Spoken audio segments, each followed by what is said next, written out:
Benvenuti sul mio canale. Menù del giorno: spadellata di verza con pancetta e castagne.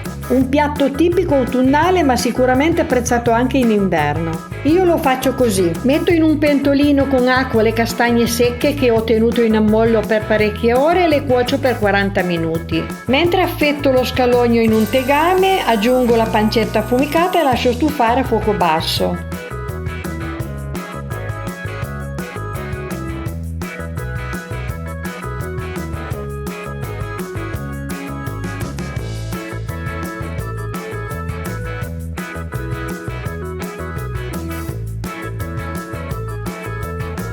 Intanto affetto il cavolo e lo vado ad aggiungere in padella.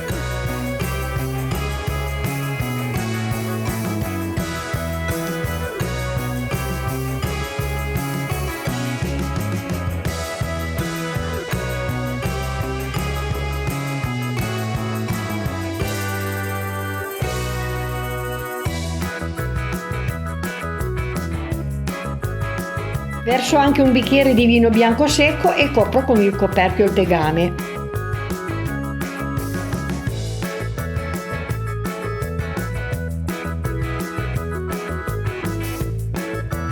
Ogni tanto giro col mestolo la verza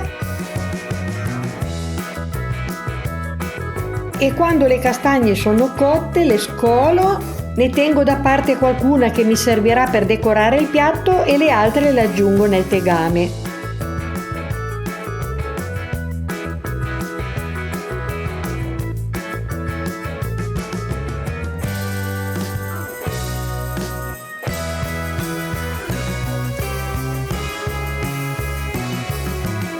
Aggiusto di sale, mescolo e lascio insaporire il tutto.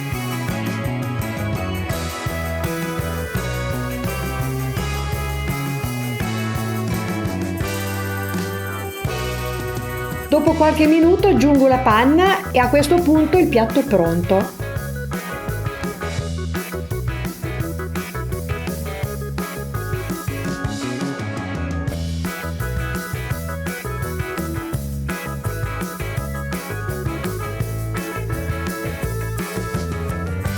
Questa ricetta semplice, genuina e molto saporita, realizzata con ingredienti ben combinati tra loro, convincerà anche i più settici.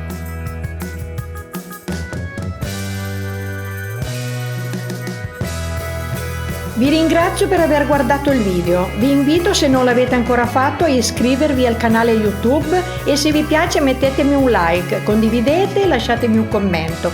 Vi saluto al prossimo video.